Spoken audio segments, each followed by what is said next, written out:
preparing for slow zone 8 at 9:52. That's already happened, so that message needs to go off our timing screen. They're back up to speed as they come across the line. And who's come into the pits? Well, Nick Boole in the 33 Jackie Chan DC racing car. That's black and red and very little white on it, so that might have been him. Will Stevens has just gone out in the number 23 Panis Barthez car, so it wasn't him. And Marco Sorensen has pitted, so Nicotine will take over the 95 Aston. And you heard from Maxime Martin, just a little bit downbeat, wasn't he, Peter? The car's just not got the right speed anywhere, basically. Yeah, it's one of the problems with having a brand new car. It's just, it's not fully bopped. Yeah. And yeah, as I said, there's nothing they can do about it. They just got to keep driving around.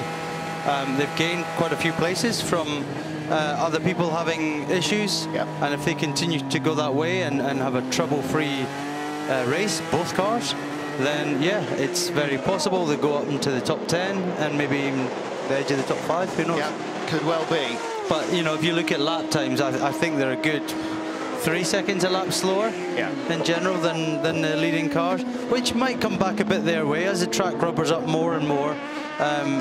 Yeah, they might close the gap just slightly. And as they learn more about the car increasingly, you know, just make little massaging changes as well, maybe that'll happen too. Something I've noticed with the, I think it's a Signitech, it's not got full headlights on. It's only just got like side lights on. I mean, I don't know whether there's an issue or because they see there, they're just going out. Absolutely right. It's only got side lights on. I mean,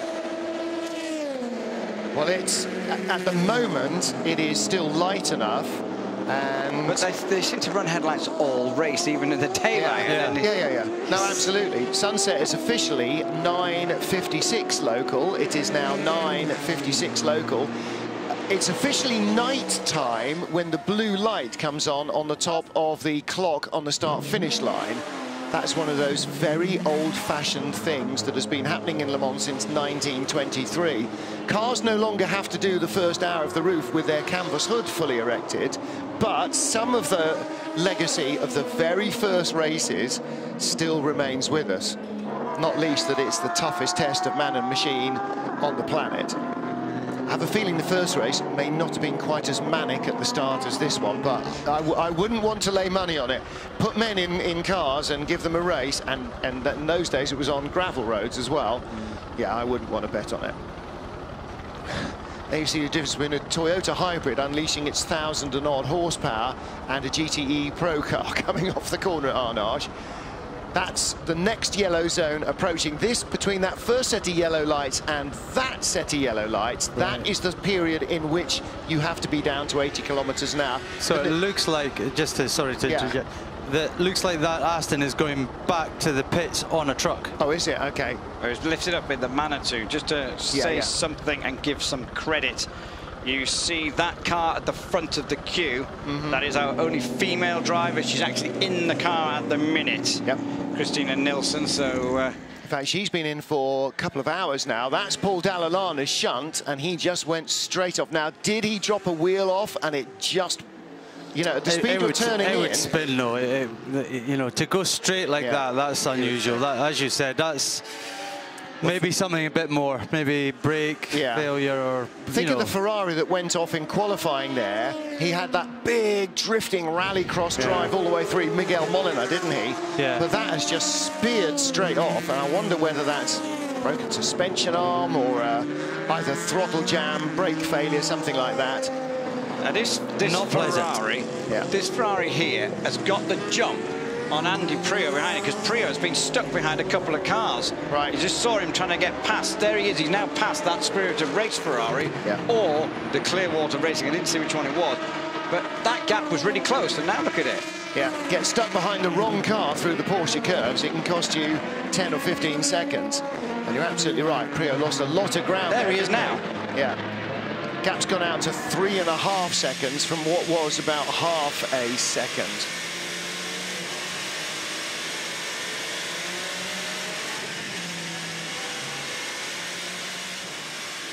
Sophie, can you comment on the cab balance? Can you comment on cab balance?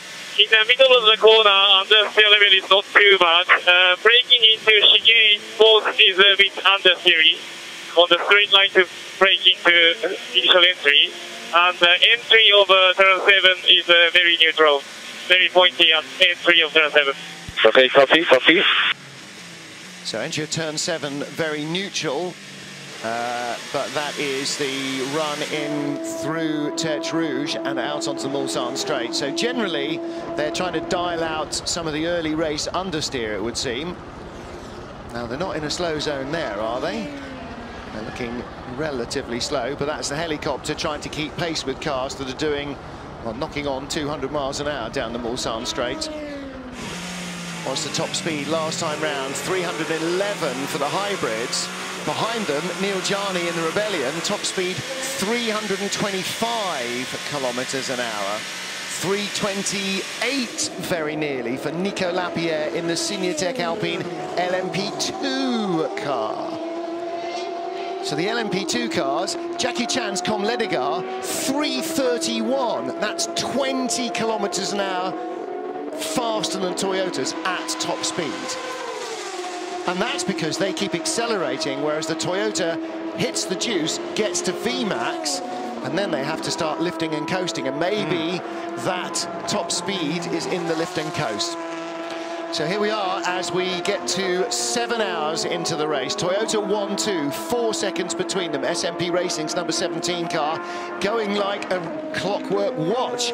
Ironically ahead of the two Rebellions. That's in third in LMP1. G-Drive, Signatech Alpine and IDEC Sport, the top 3 in LMP2. And now, approaching the top 25 are the leaders in the GTE Pro class. Porsches 1, 2 and 3. The 81 BMW and the 68 Ford, the best of the rest.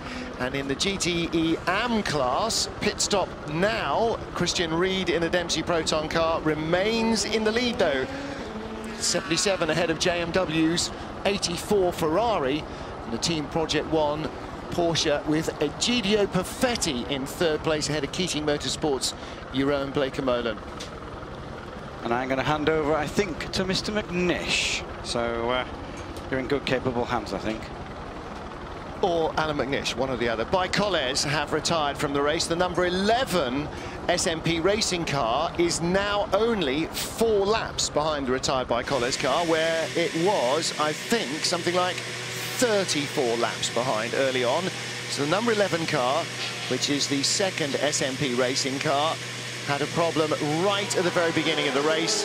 They had they're 4 laps away from going up to 59th from 60th. Jenson Button at the wheel of that car, and it is going to be a long and thankless race for him, I'm afraid, on his Le Mans debut. The fortunes of he and his teammates compared to Fernando Alonso and his teammates at the moment are pretty much diametrically opposite. The number 8 Toyota that Alonso will drive again is in second place, and it's Kamui Kobayashi who leads for Toyota. Martin Haven and Peter Dumbreck. Karan Chandok on T-duty again, although he seems to be eschewing the teapot. And down in the pit lane we also are hot swapping. Hunky Dunky is out and Luscious Lou is back. Louise starting to get a little darker. The sky's starting to darken, but it's relatively clear, so it'll be a while before it's completely dark overhead. But it is quite a lot cooler. The air temperature's really dropped, hasn't it? Yes, it's cool, isn't it? No, that was for Louise, not you. It's hot in here, but it's cold out there. It's dropping. It's not cold, but it is dropping. But I like this light. I don't know if it's any good to drive in, but I like it. Seeing the cars like this. Well, Louise, it's actually not too bad, but it is in that in-between area where you can see quite clearly, but it's not at the point where it's dark and you just see that tunnel of light, so you still get that little bit of things going through the shadows of the trees. Well, Louise's battery has died, so she's going to have to go and change her batteries. That was a very short shift. Yeah, well done, Louise. One sentence about how it's not as cold when you're wearing triple-layer fireproof suits as when you're in just a T-shirt, and that's about as little work as you did in the Aston Martin race. Hey, any opportunity, any bus that comes by. What a great shot that is from the helicopter over the trees here at Le Mans. And that's one of the things that this track sort of shares with the Nordschleife at the Nürburgring, is that it is really out in the country. You know, it's not a former airfield or anything like that, like Silverstone. It's not wide open. And, you know, moisture hangs in the trees, the weather hangs around a lot, but it's just such an evocative place to come and race. Yeah, it's certainly something pretty special, but I suppose the difference for Le Mans is that these, they're almost like wide open motorways. You don't get that in the Nürburgring. You get tight, twisty camber changes, bumps, up, down. I think you're going up and down about 1,000 meters every lap. So it's quite an elevation change, whereas here is relatively flat and you can kind of see everywhere. There's no blind crests and stuff, or not so many. Yeah. It's relatively sane here as well, whereas clearly the Nordschleife is utterly barking. Yes, yeah. But, you know, we don't have LMP1 cars going around. They're just GT3 cars, which are very similar pace to the GTE cars. And the odd Mini and Lada and just random stuff like that. Yeah, you say only GT3 cars. That's in the class that is going to win. But, of course, then you get like 1,600 hatchbacks and a diesel something or other and an experimental this, that and the other. And 160 cars on track at the one time. 30-year-old Opel Manta. Yeah, exactly. Yeah. So and it's and it can be. I mean, we talked about this already. It really can be snowing on one end of the track and sunshine and then rain and ice and all sorts. So to my knowledge, Le Mans has never been red flagged for ice. I don't think Le Mans has ever been red flagged. Wasn't that a stat from last year? I'm not sure. Come on, Martin. Come on, Martin. Because there were a couple of very major accidents in the 80s. I know, but That's why we don't tempt fate. Yeah. I'm with you on that. I felt really... I'm sure that was a stat from last year that it's never been read. Really? Toby Moody would know. Yeah. Well, Paul Trustwell would know, but we're not going to ask him that yet either. Third place car is in the pit lane and is now the fourth place car. So Matevos Isakian, who has taken over from Igor Orodchev in the number 17 SMP racing car, cycles back into third place, or best of the rest. And Gustavo Menezes in the number 3 Rebellion is in fourth. He dropped the wheel there. Was Briscoe. Yeah, behind Tony Villander there, up ahead in the Ferrari. That fight's been going on for quite a while. Tell you, somebody that's just joining on the back of it is Andy Prio. Andy Prio, after the drive-through penalty that they had for overtaking before the end of the safety car period, and he's now just a smidgen 1.7 seconds behind Briscoe, and he's caught in about 8 or 9 seconds in the last, I would say, hour. Well, actually, he's caught him about 5 seconds in the last 4 or 5 laps, because he was right up behind Ryan Briscoe. Then they got separated by traffic, and he lost about 2 or 3 further seconds. And so now he's making all that ground back up again. In clear air, he does have more pace than the Ferrari, but it's getting through the traffic. And yeah, Briscoe got a real bad hold up, and Villander got a break in traffic. And that's, I mean, you can see where the gaps come down there from 1.3 down to 0.8 of a second in 4 laps. And the one thing about this race is it is long, and so if the gap goes up, you can just chip at it. But eventually, there will only be 1 lap left. So, you know, the chipping time, we've got 17 hours nearly of chipping back that disadvantage still, but there'll be a stage. It's a bit like last year. It was a stage of like every 4 hours you lose 1 car out of contention, and then you've got 5, 6 left, and then you lose another one. Like musical chairs. Yeah. I didn't read that rule. Is that new for this year? Well, it just... do we just send a sniper out to take a tyre out or something? Flag them off the back. Exactly. Like we were left with 2 last year. On the last lap, Johnny Adams, as we know, did the job. So, but in fact, we were left with 2, but the one that got passed for the lead didn't finish second, because the Corvette picked up a puncture and dropped behind the Ford on the last lap and finished 3rd instead of 1st. So, you know, Fate is a cruel mistress. Sorry to say, I think now we've got Andy Prior right on the back of Ryan Briscoe, because Briscoe started to defend going down into Mulsanne. We were looking at the forward-facing camera, but was completely on the inside, suggesting if you want to overtake me, mate, you're going to have to do the long way around. Yeah. And that Ferrari has just edged away that a little bit. A gap there, yeah. So the vision is as much rearward as it is forward at the moment, I would think, from Ryan Briscoe's point of view. An internal Ford battle. Internal in run respect, but actually external in the fact that one of them is the European team and one is the American team. And now we're on board with Andy Prior, and that is Ryan Briscoe's car just up ahead of him. Getting a couple of stones in the lights. Kicking up the sparks and the gravel. That's a classic racing driver trick. Oh, appears to have run wide.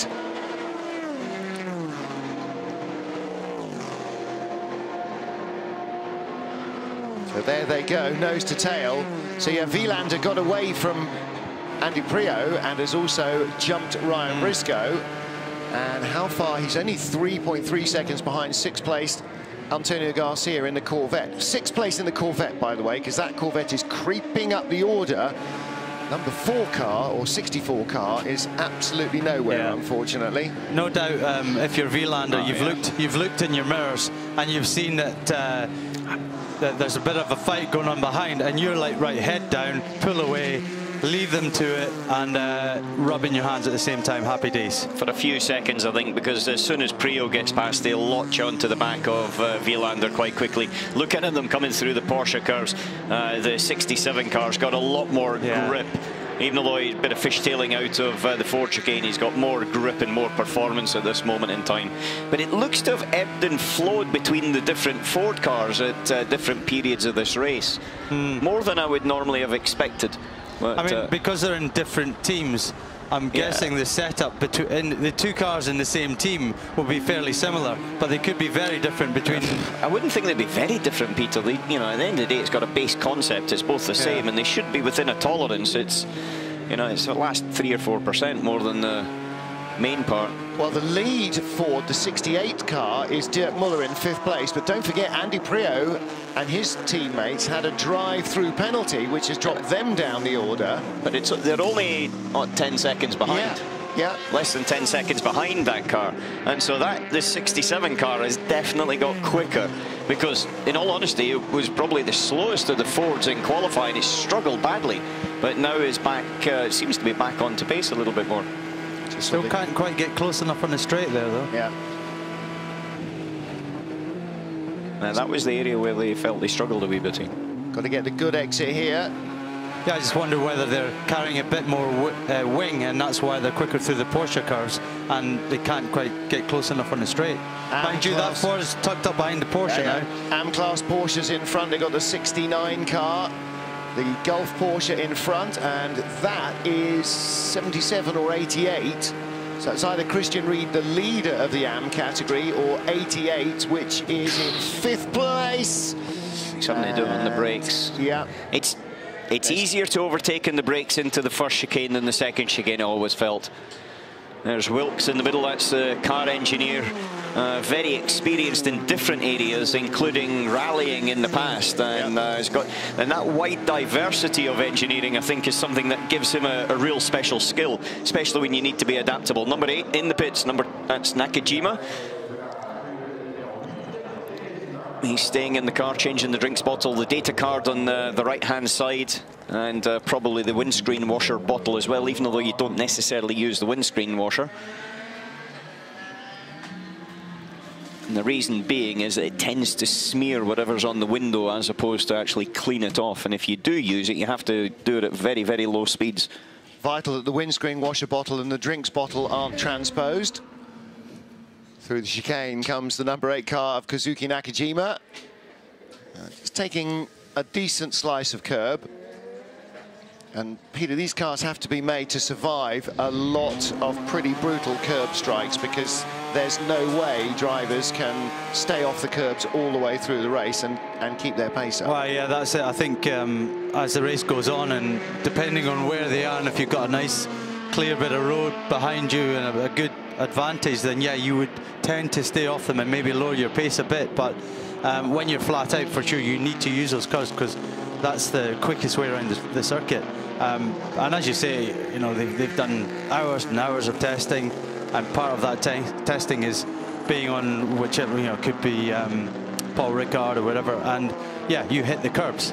It's part of it, and you know, as the cars have developed over time, they're getting stronger and stronger and more reliable, and therefore it's part of it now. You know, in the past they might have tried to avoid them a bit more, but now, no, just smash them.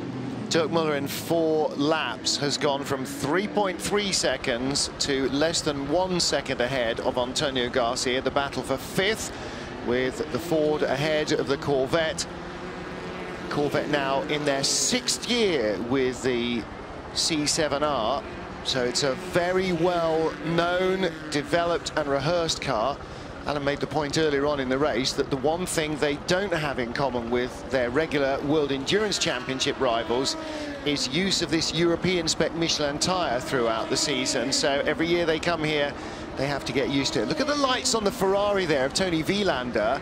We talked about this in qualifying, that you want to have lights in front of you, but racing drivers spend a lot of their time looking a long way through corners. You actually need a light that spreads out quite a lot, and it's got what Julian would refer to as cornering lamps on a rally car to point out the ditches.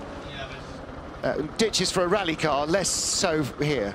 Well, you hope so anyway, yes. But you know, if you have a wide spread, then you don't have a long beam, and at 200 plus miles per hour, 320 kilometers per hour, you need a long beam to spot the braking areas. What we used to have was an adaptive light system that when you turned the steering wheel, it would change the brightnesses, and then it would illuminate the corner you were going into, and that was something that worked very, very well for us. But there was a lot of development in lighting technology, and LED initially, and then laser lights the latter part of our programs. But coming back to one point you mentioned there, which I think is very relevant on the Corvette, with coming here and having to relearn the new Michelin tyre. Obviously they developed tyres with Corvette as well as with the other manufacturers. I mean, Michelin did. Here's the Ganassi 68 car first though. We're slightly on track. That's Garcia, 4 position. It's definitely 4 position there, Dirk Müller, because he's half a second behind you. And but just to finish off very quickly, next year in the US, the IMSA Championship will also use Michelin tyres, and so therefore there'll be a lot more crossover. Now they still do for that GTE Pro category in the States, but it can be slightly different. So it reduces again all the differences between the 2 categories. Well, the demands in the US are quite often different from the rest of the World Endurance Championship, because it's so often a kind of smoother tarmac on most of the circuits and drier conditions as well, whereas we tend to have a fair number of cold, wet races. Until they go to Sebring, that is. Yeah, and also Detroit, where they were just a couple of weeks ago, which is probably the bumpiest place in the world that I've ever been. Yeah. But anyway, moving on, now come back to what's action on circuit here. Because that gap that Dirk Müller had just a second, that half a second back to Antonio Garcia in the car behind him in the Corvette is now down to 0.338. Change of position as well, with the other way around. Pit stops. Kazuki Nakajima in second in the number 8 Toyota, but just leaving the pits, Kamui Kobayashi in the number 7 car. Also just leaving the pits, the 3rd place car overall, Matavos Isakian in for a 2nd stint in the SMP Racing BR1 Delara. So here is the car that lies in 2nd, or lay in 2nd. Kazuki Nakajima. Both Nakajima and Kobayashi have been real stars in these cars in the last couple of years. To the point where you would say they were, could be considered car leaders. You know, when it came down to the real fights at different points to finish a race off, then both of these guys were in there, and it was very, very impressive what they've been able to do, especially qualified for Nakajima when he stuck it on pole with a blindingly good lap.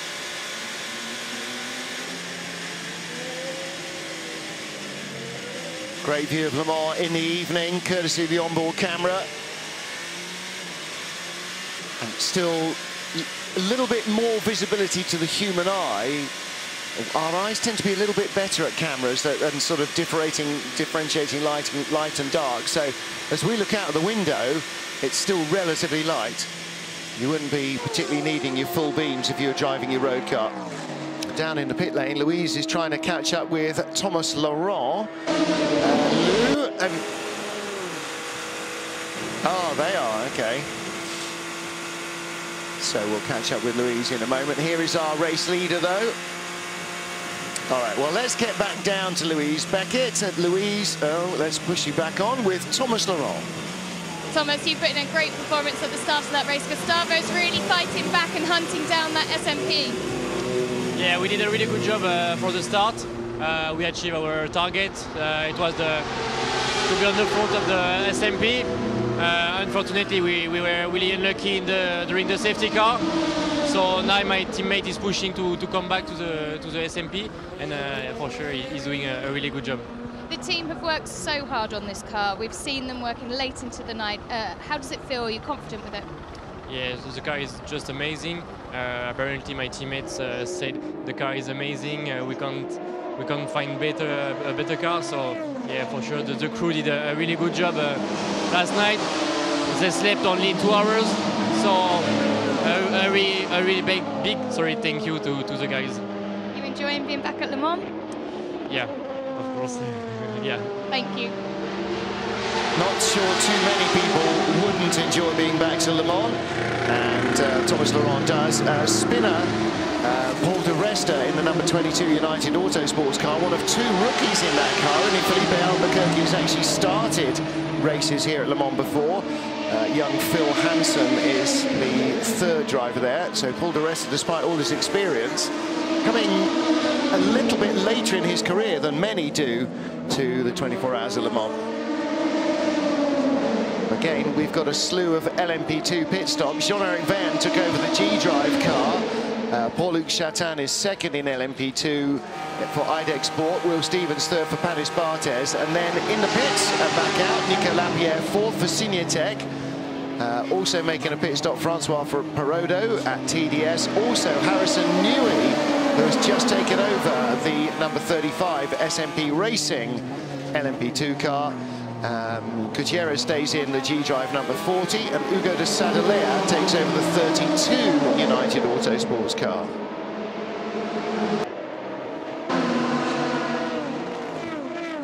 Still have Louise faded up. In our GTE Pro class, Michael Christensen leads from Jimmy Bruni and Patrick Pilet. BMW 4th with Martin Tomczyk behind those top 3 Porsches. And look at on that camera shot how many midges and flies are buzzing around the camera.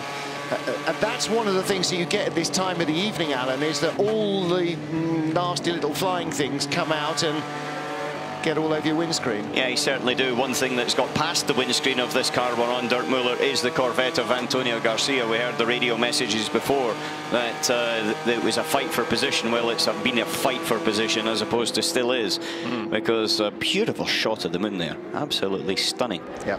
But yeah, now is the time when the midges do come out, and it's the time when you do get that sudden spray of them onto your windscreen. Like I said before, you don't really want to use the windscreen washer, principally because it tends to smear more than anything else. It's easier on a GTE car or a GTE AM than it is on an LMP1 or LMP2, because the curvature of an LMP1 and LMP2, it's very, very tricky to get a constant pressure onto them. And also with the tear-offs as well, the stickiness of the tear-off. We put a lot of effort into trying to understand what was the right consistency of liquids to be able to clean it, but we never really achieved it, in all honesty. In fact, you were better off in the open cars. Yeah. Because then you could just peel your own tear off your visor if you happen to run through and get insects into. But you tended to get less tear-offs on the visor. It was the top of the helmet, so it was just basically above your eye line anyway. So it was limited problem there. Battle for 5th, the Corvette just in front of the Ford, as we've seen. And also Antonio Garcia. Just behind the Ford, as well as the Corsa Ferrari of Tony Vilander as well. And then we've got Briscoe and Prio just behind them. Well, the Ford sort of rose up the order early on and now sagging down a little bit as conditions change. Yeah, again, it comes back to what we spoke about earlier on, Peter and Martin. It's just, it seems to be in different conditions, different cars come to the fore. And may I suggest maybe the cooler the conditions, the less it is helping or working with some of these ones, specifically this Ford. Mind you, Dirk Muller has not given up. He's obviously been passed for, you know, you'd have thought then Garcia's a few times quicker, but he seems to have closed back up on him again, and is taking the fight back to him. So maybe Dirk's, you know, just G'd him up a bit, and he's able to follow another car similar to his pace, and maybe just improve his pace just slightly. The problem I see is that Patrick Piet in third place there, who's further up the road, is actually 1.5 seconds quicker than this group here, these two here. So the Porsche still has got that pace. Now, whistling by them, we just saw the number 6 Ginetta, which is being driven by Alex Brundle. That's in 18th place. The other Ginetta, number 5 car, Mike Simpson, has taken out the pits in 21st place, number 5 car. But it begs me to ask the question, what happened to the number 10 Dragon Speed car? Because that is now no longer in the top 30. Well, then need to look at further down the pages, won't we? It's a long way further down. It's lost 17 laps or so. It's probably lost 15 laps on the best car in LMP1. So they've obviously had a big delay for something. I wasn't in the booth. I'm guessing neither of you two would have been either, otherwise you might have answered the question. So something happened to the Dragon Speed car, and we're going to throw that out to the audience. Well, actually, let's not. Let's get our pit lane reporter to trot up to Dragon Speed at the pit out end and find out what's going on. So, Lou, off you hie. Hie thee hither to yon Dragon Speed team and inquire as to what the delay was. I know the Algarve Pro Car report that earlier had an oil pump failure. They were changing that. They should be out on track again by now. Let me just have a little squiz onto page 2. They are still in the pits, in fact, so they haven't gone out. Our one retirement so far in the race is the number 4 by Collers Racing Team entry. Jenson Button is now no longer last. The number 59 SMP, the number 11 SMP racing car that was last and very, very, very, very delayed is 49 laps behind the leaders, but it has overhauled the by Collers Racing Team car. So the 98 Aston Martin came back on a flatbed. Now, it's not officially been retired yet, has it? Not yet.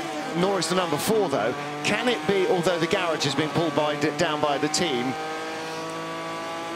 All right, so Louise saying the number 4 has retired officially. Well, they pulled the garage door down. When she's run all the way up to Algarve Pro, she's in the sort of territory where on her way, she'll be able to tell us whether the door is down at the 98 Aston Martin or whether it is in the garage. I'm not actually sure if it goes back on a flatbed. The door won't be down because it's stuck in the middle of 2 other cars, so the doors will still be open. You don't have a triple door. Exactly, so it will be sat in the middle, in that gap in the middle. But they can pull the middle door down because it's not a 3-wide door. I'm not sure if it comes back on a flatbed whether it's allowed to be delivered to the team, because this isn't a Creventic race where you try and keep the cars in the race. I think it's had to have that outside assistance. If it's on a truck, it might just have been to get it out of there and take it back and dump it in Parc Fermé. Because right outside by the scrutineering bays, at the top of pit out, that's the dead car park, isn't it, traditionally, where the bits and bobs of what used to be racing cars are returned. So 4 and 98 stopped out on the track after both having accidents. And in fact, once Louise has reported from Dragon Speed, I think we do need to get down to the 98 Aston Martin team and see what Paul Dall'Anna knows. In fact, I shall also send a quick message. Latest update we had from Aston Martin Simon Strang is that Katie Turner's birthday cake is very nice. Well, yes. We all like a nice bit of cake with a cup of tea. Yeah, we do. Got a cup of tea, but I don't have a bit of cake. I have to say, Karun made a very nice cup of tea, but the milk was a little on the... No, that's not the milk. That's the gritty and grainy side. No, that's the lime scale of the water. in the kettle? Yeah. All right, okay. Yeah. Right, might have to I'll be fine. That's good for you. It's good for you, that. Good for me. Yeah. In is the number 23 Panis Barthez car. Now, Will Stevens brought the car in. Do we see a driver change? We don't. Fuel is still going in. So Will Stevens stays in. That will be, I think, at least a triple stint he's embarking on. Jenson Button, he was chatting earlier on about his car's problems. They had a sensor issue in qualifying. They had a sensor, or the engine wasn't running properly right from the beginning of the race. And it turns out they had another DUF sensor, but it wasn't the same one. He said it's going to be a very long race for the team, and especially for the drivers. Now, however, you know, he's here to learn about Le Mans and learn about sports car racing. He's learning, the school of hard knocks, but he's got to get the mileage in, like the team have, like Aston Martin, like all the new LMP1 cars. And the thing is, getting to the end of the race is better than not getting to the end of the race.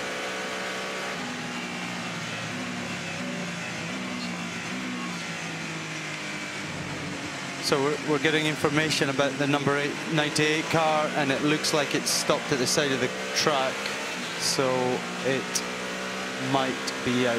And you might have to get that marker.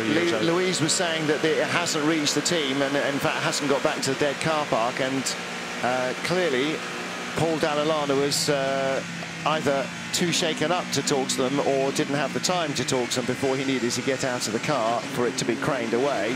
So the team are unaware yet as to exactly what the issue was. Tiny little crescent moon, that's a 10-cent moon in the top of the picture there, but you can see how clear the sky is.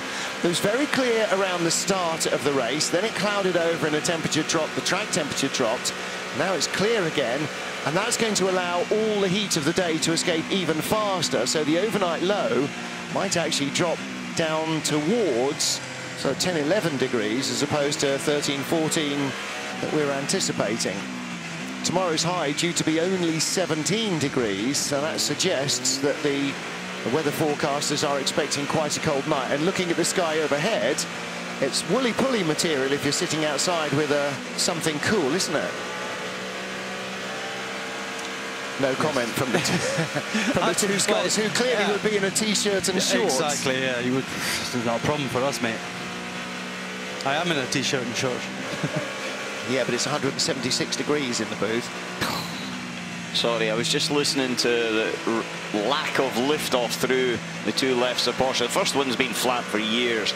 Second one, it's only been the last couple of years, or 4 or 5 years, where it's been flat, but it wasn't even a consideration. There wasn't even, you know, he just looked into the corner, the nose of the car ran into the corner and straight back into the long, long right was the first point of any hint of a lift.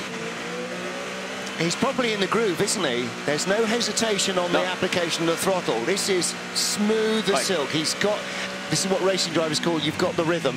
Everything just, the natural timing of it is now just flowing. The thing is with Jenson, and I think we are looking at Jenson. Yeah, we are.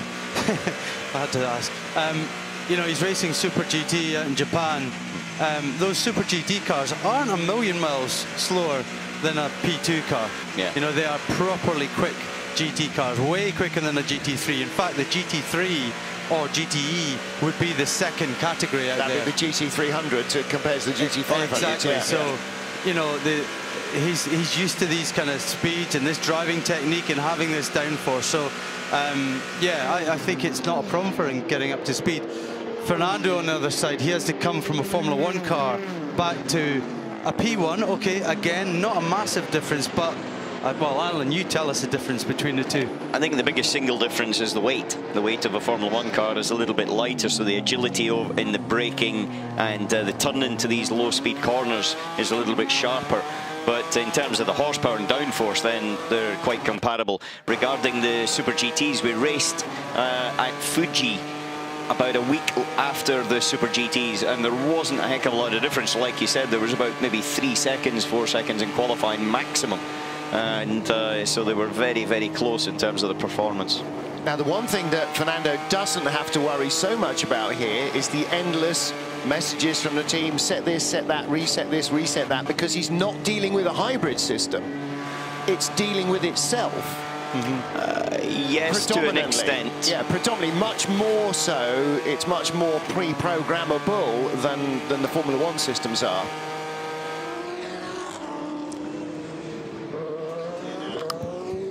Right, Louise Beckett, bless her cotton socks and her now warm feet, has run all the way up to Dragon Speed and brings us this report, Louise. Yes, I just spoke to one of the team. Renger had a moment, as they put it, and did the alternator belt and also damaged the floor. So I'm assuming the reason he's dropped so far down is for the time they repaired that. All right, excellent. Thank you very much indeed. Well, Renger van der Zande, the late replacement in that team for the unfortunate Pietro Fittipaldi, who crashed in qualifying at Spa. The car was not ready to be used for it was a write-off. The car was a write-off. The chassis cracked. Yeah, that's one way of saying, straight to the point. But so not only does he miss out Le Mans, but also he missed out on the Indy 500, which he was scheduled to do a few weeks later. So he had fractures in both legs as a legacy of that incident. Now here's a great view of the changing face around the N138 Le Mans to Tour Road. Many more buildings, you know, industrial estates, shopping centres, the MM Arena. You know, if you think back to when you first came out, when you first came, Peter, you know, you were in a forest. Just about the only thing down there was the Restaurant des Unaudières and a few houses. Now it's actually a sort of fairly major, not exactly a strip mall, but there's an awful lot of development down there. Yeah, a bit of action going on here in the LMP2 car. Yeah, this 33 Jackie Chan DC racing car, one of the rookies in the field, Nicolas Boule. He's a US driver, youngster, silver rated. And I was just chatting to his dad on the grid, actually, who I met up with at the driver's briefing last night. And he's just so excited that his son is getting a Le Mans start. And I bumped into him on the grid, said, look at this, you're on the grid at Le Mans. He said, I never thought I'd ever be here, never mind with my son just about to race a car as well. It has this magical effect on people. We've talked about it before, and the witchcraft of this place is not unrelated to the pictures we're seeing now. As you look to the west and looking into the darkness of the forthcoming night, then this is so much of what Le Mans is about in everybody's minds. So we're looking at the Garcia-Muller Vilander fight there. As we talked about before, Garcia is not able to pull away from Muller. He went by him about sort of 20 minutes ago, and he's only just half a second behind. So yeah, good fight between these three. I think, in fact, Vilander has pulled up to the back of Muller, and perhaps quicker than both of the cars in front. But it's one thing being quicker and another thing to be able to tow up and pass on the straight. Yeah. Well, again, the village, the trucks, the pit buildings, all of the infrastructure, the VIP arenas down on the bottom right, Alan's cabin, you know, all of these new buildings would be so unrecognizable to those who came here in the 1930s and the 40s and the 50s to race, when the pits were literally a hole in the ground beside the racetrack. But apart from the S's here and the Porsche curves, the other bits, they'd know intimately. Mulsanne Corner has changed slightly, but the layout of the track predominantly has remained the same since 1923. Chicanes on the straight, they wouldn't know so absolutely, well. But still, you know, if you brought the ghosts of years past, much of what we race on now is, I mean, it's like Monza or Indianapolis, you know, it's changed so little in nearly a century. Oh, wow. Hang a minute. How many years till the centenary? 7 years. 5 years, it'll be the centenary. And we'll be back here. We'll be talking about it. Mate, I devoutly hope so. And imagine that, it won't be a Le Mans Classic year either. 5 years from now will be a fallow year between Le Mans Classics. Hunky Dunky has arrived with cake. Oh no, melon. What's wrong with the child? A Scot eating melon. Drinking melon liqueur. He must have had about 5 watermelons since he arrived. Yeah, I know. 67 Ford pressing on, Andy Prio with James Collado giving chase to him, but the better part of a lap back, Alan, 3 minutes behind at the line. James Collado, and Collado the first of the cars off the lead lap. Yep. quite a bit of a difference there in that respect. But just coming through Tetra Rouge there, we're on board with Ryan Briscoe. Ryan's up there in 8th place, and Andy Prier's right behind him. And Ryan's now dropped 6.6 seconds away from Tony Villander.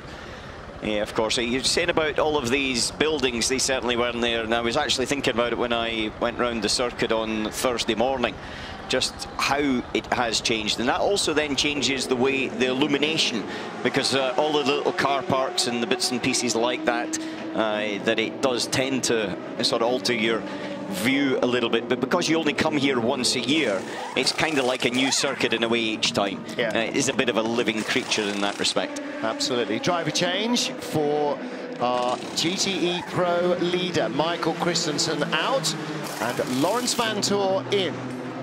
It wasn't long ago Lawrence was actually in the car, I don't think. I think Christensen's done at least a double, maybe even a triple.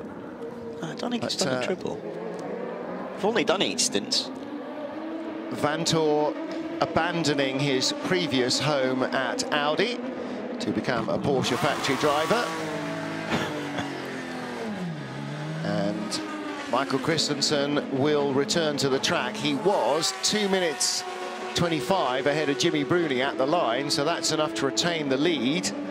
And 1.3 seconds between Jimmy Bruni's Porsche in second and Patrick Pilet's Porsche in third. So that is absolutely game on. Louise is lingering at Rebellion, but the Porsche garage is quite close, isn't it? I think it might be time for a Michael Christensen moment. It's in the same pit lane. She's giving me chip in the talkback. LMP2 led by Jean-Eric Verne by nearly 2 minutes from Nico Lapierre, with Will Stevens staying in at Panis Barthez. So those top three real hot shoes. Paul Lafargue 4th for IDEX Sport, Francois Perrodo 5th for TDS, and Vincent Capilliere now. I think that's the first time that's certainly the first time I've mentioned him in the number 39 Graf SO24 car that is lying in 6th position in LMP2. Behind them, this battle, Jackie Chan DC Racing's 34 car, and that is driven by Com Ledegar, who is a Porsche Super Cup exponent of some note, and SMP Racing's number 35 car, driven by Harrison Newey, son of Adrian Newey, the Red Bull designer. And Adrian here, big fan of Le Mans, also has raced in the historic event itself, Le Mans Classic. And raced a Ferrari here about 10 years ago as well. In the main event. Actually, yes. Yeah, You're correct. Came with a couple of friends. That was a proper boys' weekend, an all-gentleman driver Ferrari. That is your ultimate boys' trip away, isn't it? Well, talked to him about it and said, you know, why race at Le Mans? And he said, because they won't let me race the Monaco Grand Prix and they won't let me race the Indy 500, but they will let me race here. Why wouldn't you? And you know, there's no argument to why wouldn't you. And funnily enough, this is the only one he hasn't won, because he has, I think he's won, his cars have won the Indy 500 when he was out there in the 80s. I think he might well be right. I think his cars have won the Monaco, well, his cars definitely have won the Monaco Grand Prix. They won just a couple of weeks ago. But this car, I'm just thinking, and depending on how the regulations go for the future, his cars could come here as well. Yes. Yeah. Well, this is actually one of the things I think on his bucket list, and hence the reason to do it. And his bucket list, I think, is an engineering bucket list as well as a personal driver wish bucket list. But now, few driver changes coming up. Is that Westy getting back in there? I think it is. Yeah. That was the way it worked the last time that they had that driver change. No, they'll go in the same rotation unless there's a real reason to do that. Briscoe out. Yeah, and then they'll go from doubles to triples to give each other a little bit more time to rest during the evening. Out goes the 81 car. Philipp Eng took over that car. So the Austrian at the wheel of 81. He heads into the night for the first time for him in this race. Out goes Tony Villander, who stays in the air, of course, a 52 Ferrari. He clearly has got his teeth deep into the steering wheel rim and doesn't want to let go. And Richard Westbrook does take over 69. Behind him, TK, Tony Kanaan takes over 67. And Alessandro Pierguidi at the wheel of 51. Now, that was the AF Corsa Ferrari that had the puncture early on, wasn't it? And had to limp back in with James Collado. What happened to 71, the Sambert Davide Rigon car? I forget. They had one of them had a 3-minute stop-and-go penalty for going out through the red light in a full course yellow, and that was with Miguel Molina at the wheel. So he's the third driver in that car, isn't he, in 71? Yeah, and I think that's the reason that they dropped back so far. Yep. Rebellion's number 3 car is in the pit lane from 4th place, and Luis hovering. Wonder if Gustavo Menezes stays in. I think he's done a triple stint. The stint's getting shorter and shorter now, Alan. In your day, it was 13, sometimes, you know, trying to stretch to a 14, 15-lap stint. We looked at 15-lap stints one year, and we were also looking at 4 stints in the car at one point. So we did doubles where you would do 2 stints on a tyre and then switch the tyre but keep the driver in for another 2 stints, which was pretty close to 3.5 hours each time. But that's, you know, that was back in my day, as they say. Yeah, back when men were men, and that's the thing though, when you go and do that, you do get a good old rest afterwards, and it makes the race seem a lot quicker as well. When you're, you know, in and out and you do a couple of stints, you get out again, the race seems to take longer for you, because the more time you drive, the more you're concentrating, and time tends to go a bit quicker when you're driving. When you're out of the car, it's like, all right, when am I getting back in the car, and have I done everything, am I prepared, all of that. So it's actually a better place to be when you're actually in the car. Yes. Correct. Right. Okay. Good. We're agreed in that. What's going on there? 35 car just had a breakage in the middle of Mulsanne corner. He had a big tail slidey moment. It's the rear right, isn't it? Yeah. Yeah. Is that it's coming off the tyres on the right-hand side. Wow. Just as the cameras were following him round, that's Harrison Newey. It's Harrison Newey, all action in LMP2, because the pit stop for car 26, which is the leader of the G-Drive racing car, John-Eric Verne at the wheel, is under investigation. Well, G-Drive Senior Tech Alpine, you expect... Oh, we're going to hear that from Eduardo Freitas any moment. You expect to see up at the front, Panis Bartes has been getting stronger and stronger. Replay of this. Look at this with Harry Newey.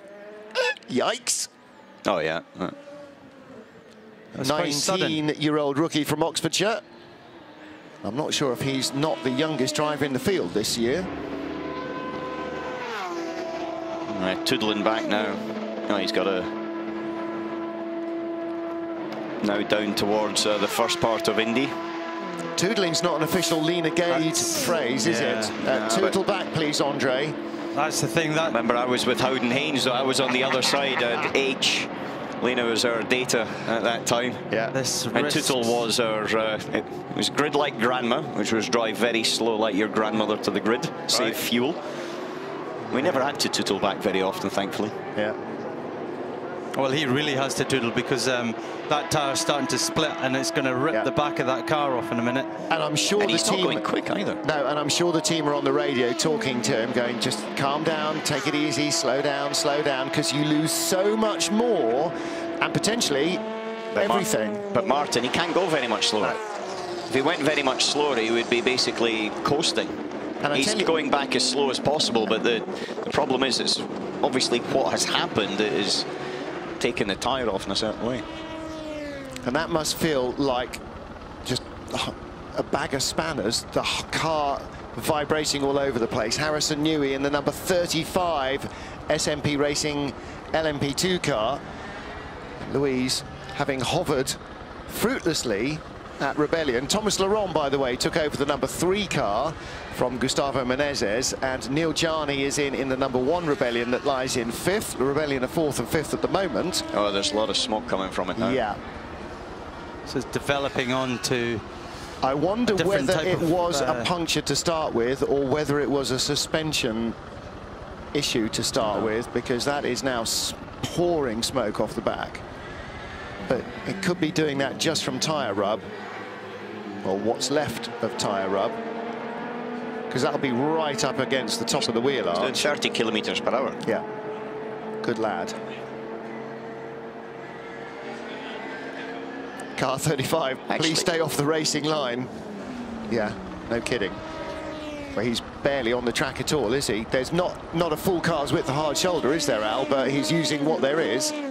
I think Fernando Alonso, when they were trying to overtake through the traffic, used a little bit more than that. That was when they squeezed up against the barrier in these areas after the full course yellow. That's true enough. Battle for 7th, 52 AF Corsa Ferrari. And that is the car of now Pipo Derani and Richard Westbrook right behind him. And right behind is defined as probably about a car length and a quarter, 0.285 of a second. We follow another car into Mulsanne corner, but nothing breaks on the number 47 Villorba course car. So it's clearly not the curse of the camera. He did have a little skate through the corner, though.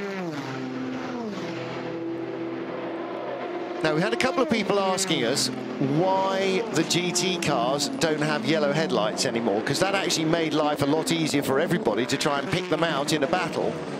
For the commentators, for the fans, and for the TV cameras and director as well. And it started, didn't it, that they decided that the Pro Class categories, which was LMP1 and GTE Pro, the World Championship categories, should have white lights.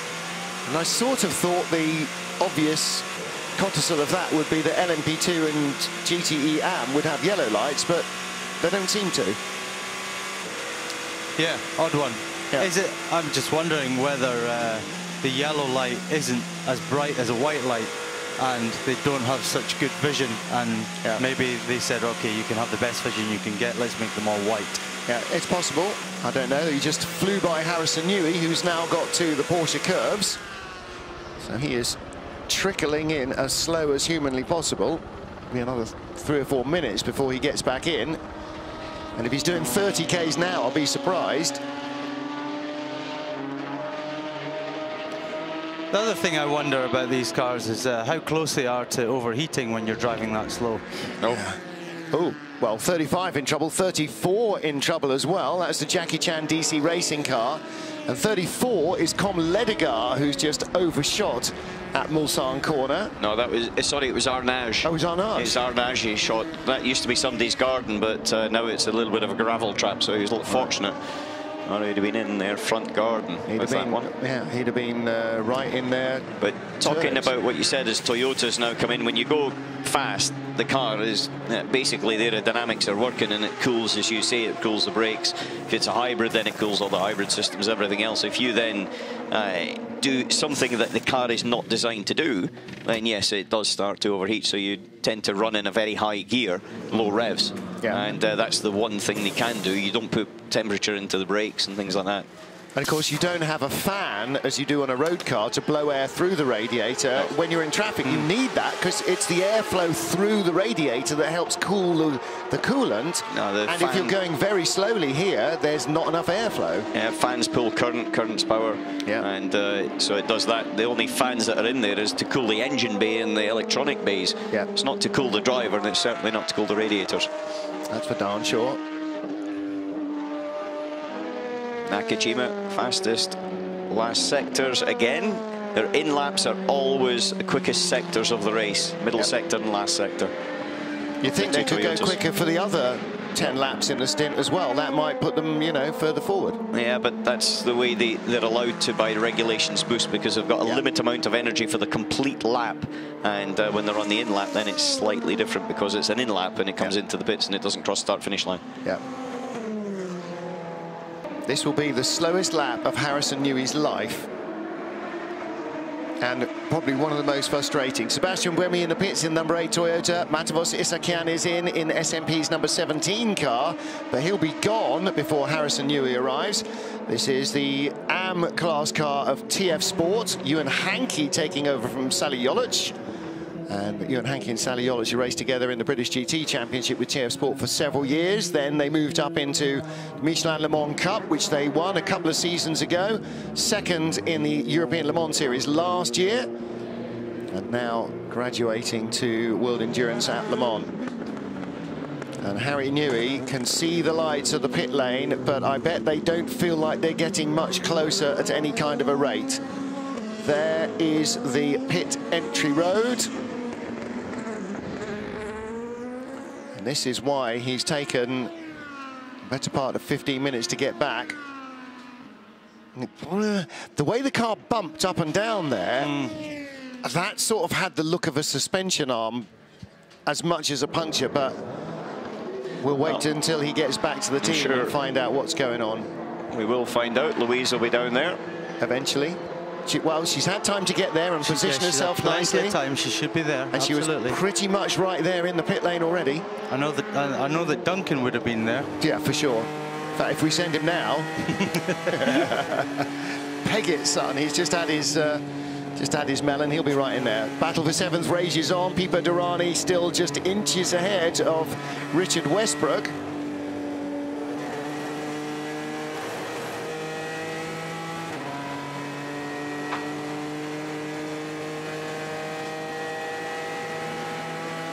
Derani must be coming towards the end of a stint. He's been in for 2 hours and 17 minutes, which has got to be the end of a triple coming up for him, whereas Westy took over, as we saw at the last driver change. So that battle continues. Harrison Newey in the pit lane now. So too is Hugo de Sadelaire, a couple of spots ahead of him. They're 16th and 18th.